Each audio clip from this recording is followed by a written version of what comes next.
Bom dia, meus irmãos. Sejam bem-vindos a mais uma transmissão da Escola Bíblica Dominical da Igreja Batista em Ceilândia Centro.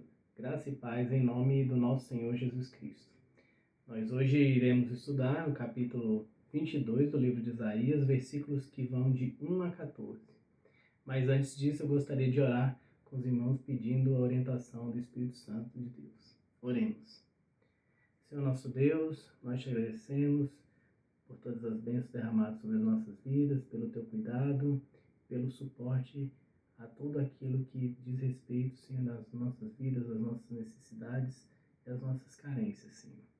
Nós pedimos nesse momento a iluminação do teu Santo Espírito para que a tua palavra seja transmitida e que as pessoas possam ser tocadas, as nossas mentes e os nossos corações estejam abertos para uma transformação, Senhor.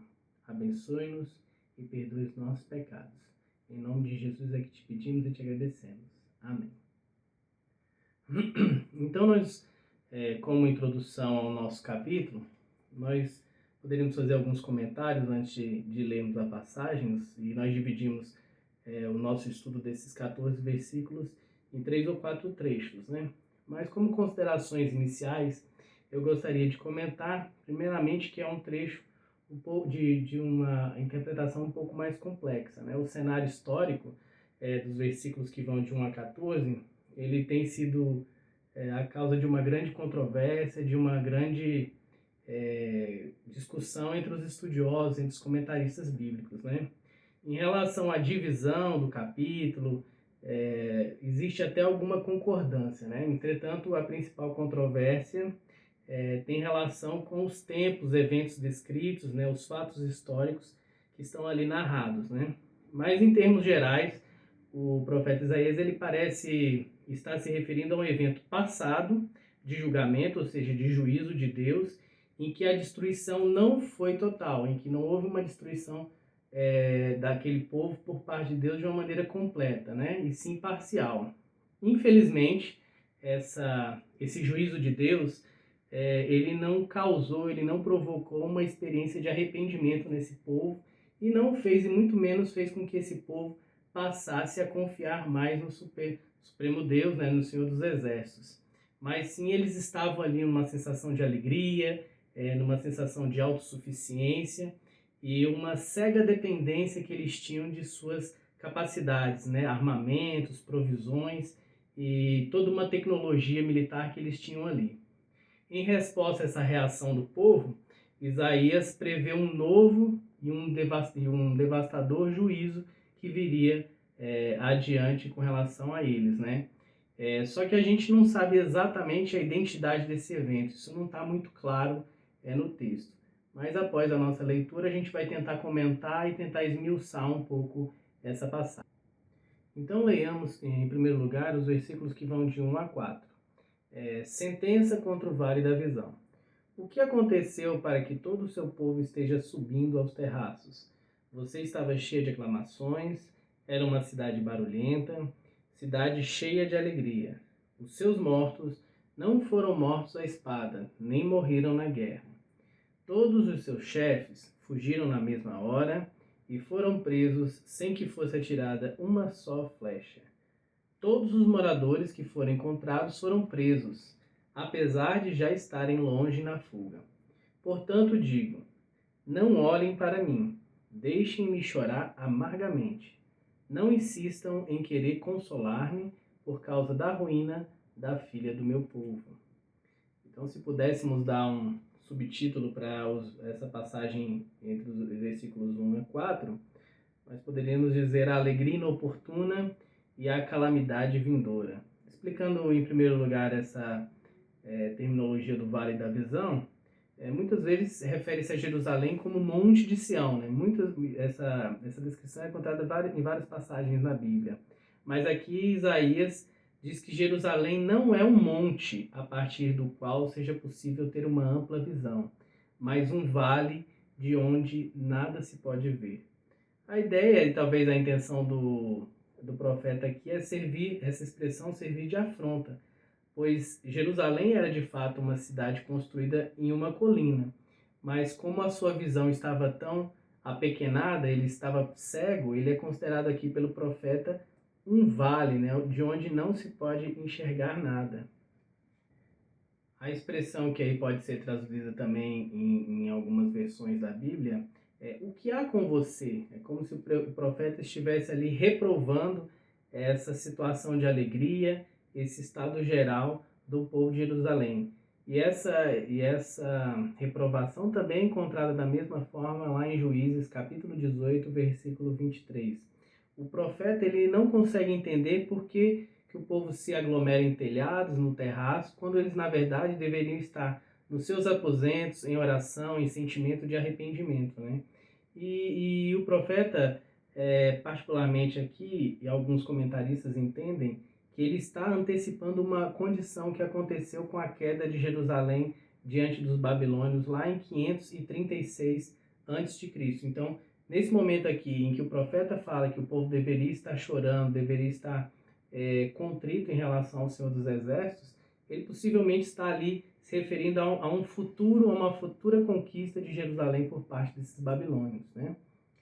E ainda se acredita, né, que esse livramento, que era motivo da alegria desse povo, foi um livramento dado pelo Senhor em incursões que foram feitas pelos assírios lá há uma dúvida aí, né, entre 711 ou 701 antes de Cristo. Então esse seria o motivo da festança do povo, dele ter sido liberto.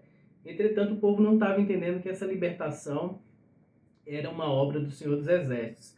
A cidade alegre, que se refere o texto, né, cidade alegre, barulhenta, não podia ver, não tinha visto aquilo que o profeta previa, né? Eles de fato se acomodaram e estavam felizes na situação que estavam.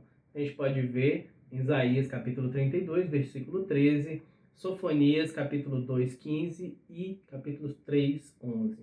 Então, a ideia é que o profeta teve uma visão de uma cidade com seus muros derrubados e suas ruas repletas de mortos. Nós podemos ver nesses versículos que eles não foram mortos à espada. Então, durante o cerco que foi operado, né, pelos inimigos do povo de Jerusalém ali, a morte acontecia principalmente por causa da fome ou das doenças. Os seus chefes, os seus líderes, eles fugiam, né? O texto diz que eles fugiam na mesma hora. Então, eles eram governados por líderes egoístas, em que de fato eles não podiam confiar e que abandonaram o povo a fim de salvar sua própria vida. E ainda assim eles chegaram a ser capturados pelos seus inimigos. A gente pode ver isso em 2 Reis, capítulo 25, versículos que vão de 4 a 7. Então o profeta, ele critica essa liderança, os líderes, os chefes do povo, e o povo também, que não tinham entendido, eles não estavam entendendo o que tinha acontecido com relação ao livramento de Deus para com eles, né? E isso causava uma dor muito grande em Isaías, né? Ele não conseguia participar dessa festança, participar dessas alegrias todas, porque ele já via a realidade espiritual daquelas coisas, daquilo que estava acontecendo. Então a tristeza dele era muito profunda e ele usava uma expressão com relação a Jerusalém, filha do meu povo, era uma expressão profunda, né? E ele estava tão triste que ele não aceitava, ele não queria receber consolo por aquele momento que ele estava passando. E essa expressão, ela, filha do meu povo, né, que se refere a Jerusalém, ela é principalmente encontrada aqui no livro de Isaías. É uma expressão que denota muita emoção por parte do profeta para com a cidade, né, que ele tem como uma filha amada e que ele não vê nenhuma esperança, né, e que ele mostra e que ele sente que este povo está à mercê dos seus próprios desejos, do seu coração e da sua concupiscência.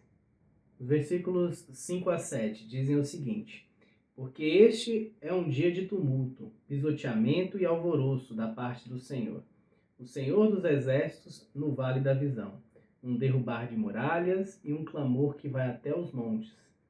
Porque Elão pegou a sua aljava e vem com carros de guerra e cavaleiros, e Quir prepara os escudos. Então aqui o profeta Isaías explica esse dia do Senhor. Esse trecho ele está explicando aquilo que iria acontecer, né? E é típico de Isaías acrescentar num trecho em que ele está descrevendo, em que ele está trazendo um oráculo, uma segunda explicação. Tanto é que no o versículo 5 começa com um porquê, então ele está trazendo a causa.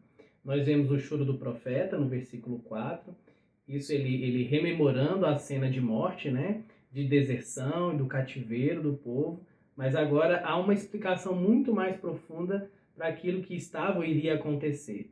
Por trás de toda essa catástrofe, da escravidão, do cativeiro, da destruição, está a mão de Deus.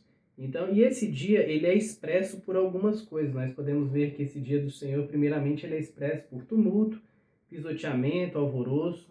Essas aí são figuras de linguagem, né, que descrevem de maneira bem real, vívida, né, a desolação e a destruição pela qual o povo já tinha passado e que iria passar de novo.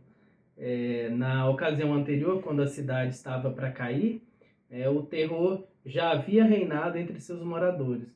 Isso realmente estava para acontecer agora e não havia espaço de forma alguma para esse regozijo, para essa alegria nos terraços que o povo estava ali comemorando, né? Em segundo lugar, nós vemos que isso acontecia, esse dia do Senhor iria ser expresso ali pela participação de dois povos, ou de dois povos de duas regiões que estariam juntamente com a Síria trabalhando para a derrubada, para o cativeiro do povo de Jerusalém. Primeiro, Elão. Elão era um país que se estendia para o leste a partir do Baixo Tigre. Mais tarde foi chamado de Pérsia, né? E no tempo do rei Senaqueribe, ele estava exatamente sujeito, estava sob o domínio da Síria. Isso a gente pode ver em 2 Reis, capítulo 18, versículo 11. E Kir, que era uma região sobre o rio Kur, entre o Mar Cáspio e o Mar Negro. Ela também foi sujeita à Síria. Isso está expresso lá em 2 Reis, capítulo 16, versículo 9. Também um outro aspecto desse dia do Senhor, né, e desse juízo do Senhor que é mostrado por Isaías, é que ele era inescapável. Então mostra o trecho em que eles falam sobre os vales, né, os vales que estavam tanto dentro como fora de Jerusalém, iriam ser totalmente tomados pelas tropas inimigas, e elas estariam ali aos portões, né, para assim tomar a cidade. A partir do versículo 8 nós lemos assim: Foi-se a proteção de Judá. Naquele dia, vocês olharam para as armas da casa do bosque. Notaram as brechas da cidade de Davi, que eram muitas, e ajuntaram água no tanque inferior. Também contaram as casas de Jerusalém e derrubaram algumas delas, para reforçar a muralha. Também construíram um reservatório entre as duas muralhas, para as águas do tanque velho. Mas vocês não olharam para aquele que fez essas coisas, nem levaram em conta aquele que há muito as formou. Então, se nós pudéssemos também dar um título para esse trecho, nós poderíamos dizer que aqui é mostrada a ação divina e também a autoconfiança humana. Fazendo um breve resumo, nos versículos de 1 a 4, nós vemos, eles mostram o contraste entre a visão do profeta e a cegueira do povo, né? Com a sua própria visão profética, com a sua própria ideia dos fatos.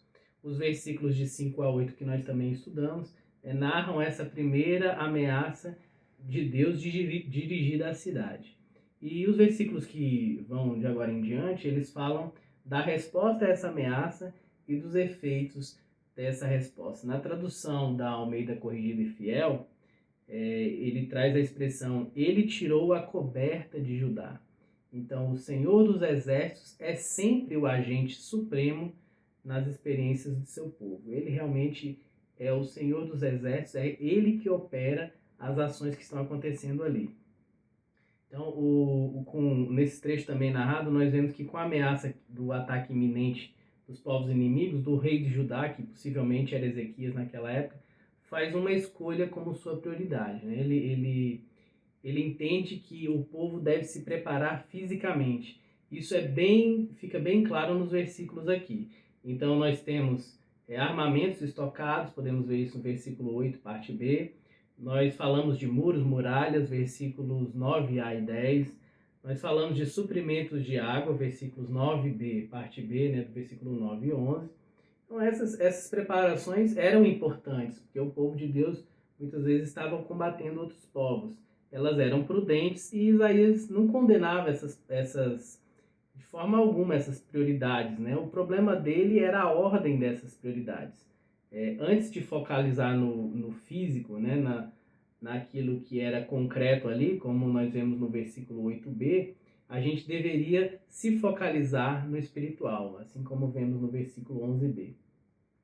E algumas expressões aqui para esclarecer, né? Quando na passagem nós lemos a casa do bosque, ou em algumas versões casa da floresta, é importante ressaltar o que era isso, né? A que o profeta se referia. Era a parte do complexo do templo que foi construído por Salomão. Nós vemos isso em 1 Reis de 7, capítulo 7, versículos de 2 a 6. E ele recebeu provavelmente esse nome, né, em razão da grande quantidade de colunas e obras de madeira de cedro. Era também um depósito de armas, como nós vamos ver lá na frente, né, em Isaías 39:2, e também continha outros itens preciosos. Isso está descrito em 1 Reis, capítulo 10, versículos 17, 2 Crônicas, capítulo 9, versículo 20. A cidade de Davi também aqui como nós conhecemos, é conhecida por Jerusalém, né? Jerusalém, por muitas vezes, é referida à cidade de Davi. A gente pode confirmar isso em 2 Samuel, capítulo 5, versículo 6 e 6 a 7 e capítulo 9, e versículo 9. Também citado aqui o açude ou tanque inferior. O que era isso? O tanque de Siloé, ele fornecia água para a cidade. Existiam extensos condutores, né, subterrâneos, que o rei Ezequias tinha mandado construir, e eles alimentavam esse tanque com água que vinha da fonte de Gion.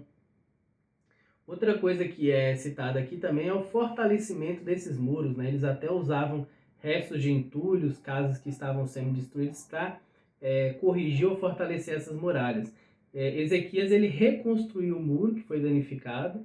Isso está narrado lá em 2 Crônicas 32:5. Mas quando ele fez isso, ele agiu na confiança em Deus, confiando em Deus. E isso exatamente contrasta a fé dele, né, a fé de Ezequias, com a fé desse povo nesse momento descrito aqui por Isaías.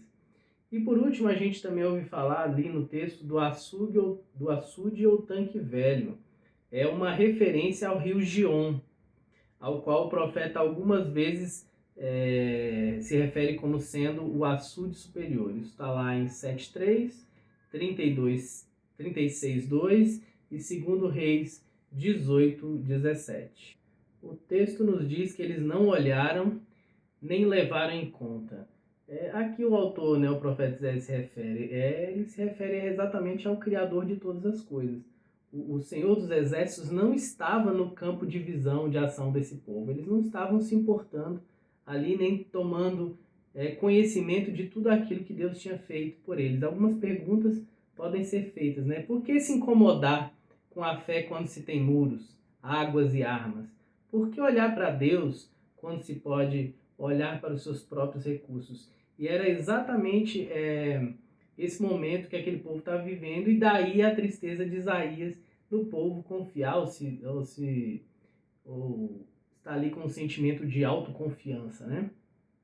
Continuando nessa última parte, os versículos que vão de 12 a 14, os irmãos acompanhem aí. Naquele dia, o Senhor dos Exércitos, os convidava para chorar, prantear, rapar a cabeça e vestir roupa feita de pano de saco. Porém, o que se viu era só festa e alegria. Vocês mataram bois, degolaram ovelhas, comeram carne, beberam vinho e disseram: comamos e bebamos, porque amanhã morreremos. Mas o Senhor dos Exércitos me revelou o seguinte: certamente essa maldade não será perdoada, até que vocês morram, diz o Senhor dos Exércitos. Então aqui chama a atenção que diante de qualquer crise que nós temos, e ali o povo vivia isso, Deus exige de nós um genuíno arrependimento. E o povo, ao contrário disso, ele respondeu com autoindulgência, com festa, com autoconfiança. A gente vê isso bem no versículo 12. É citado aqui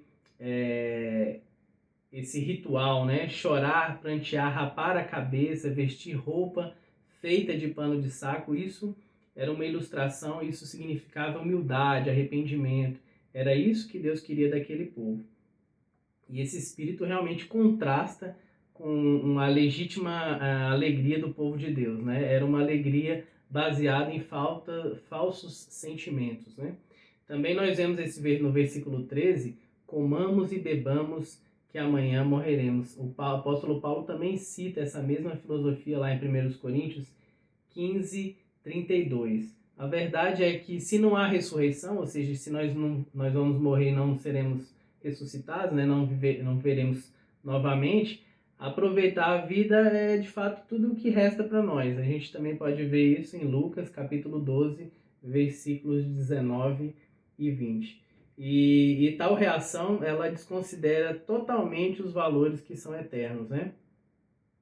E a gente pode utilizar toda essa história que está acontecendo aqui, narrada e profetizada, e está no oráculo aqui dito por Isaías, como lições para nós, né, nos dias de hoje. Porque nós vemos aqui a derradeira conclusão do que aconteceria com aquele povo no versículo 14. Não será perdoada. Então a predição do Senhor acerca do ministério de Isaías era que realmente o povo seria destruído. Estava encontrando ali um cumprimento. Nós podemos ver isso lá em Isaías capítulo 6, versículos de 9 a 10. O resultado de todo aquele pecado, de toda aquela autoconfiança, não pode ser e jamais será expiado, ele não será coberto. Aquele povo sofrerá as consequências daquela incredulidade e daquela alegria que não tinha motivação de ser, né? E a gente pode tirar algumas conclusões, algumas ideias finais com relação a esse texto, né? Primeiro que a gente espera que essa promessa que está lá no capítulo 6, de 11 a 13, ela também vai se cumprir, né?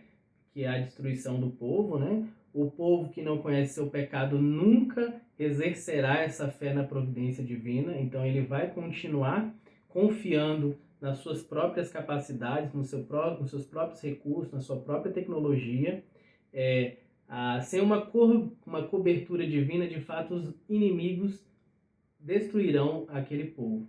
Então, sem a mão do Senhor sobre Judá, sobre Jerusalém, sobre Israel, eles de fato seriam destruídos. E de fato, por último, o julgamento divino é o que permanece. Nós vemos aqui em Amós capítulo 7, versículos de 1 a 9.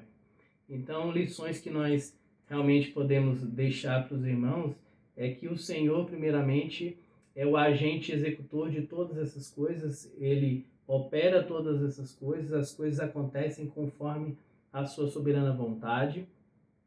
Ele exige do seu povo realmente arrependimento, contrição, entendimento de que todas aquelas bênçãos pelas quais eles passaram, aqueles livramentos históricos que o povo de Deus passou, eram resultado da obra de Deus e não das suas próprias capacidades. E por fim, tudo aquilo que é predito por Deus, tudo aquilo em que Deus trazia de oráculo por meio dos seus profetas, e aqui no caso de Isaías, profeta Isaías, iriam ser cumpridas. Todas as suas promessas iriam acontecer. Algumas mais cedo, outras mais tarde. Mas o que esse texto nos deixa de concreto e de real é que nós devemos confiar em tudo aquilo que o nosso Deus prediz. A sua palavra é confiável, é verdadeira, e nós devemos ter fé nisso, porque Ele é o Senhor dos Exércitos que comanda o desenvolvimento da história. Que de fato Deus possa nos abençoar e que os irmãos estejam em paz em Cristo Jesus. Amém.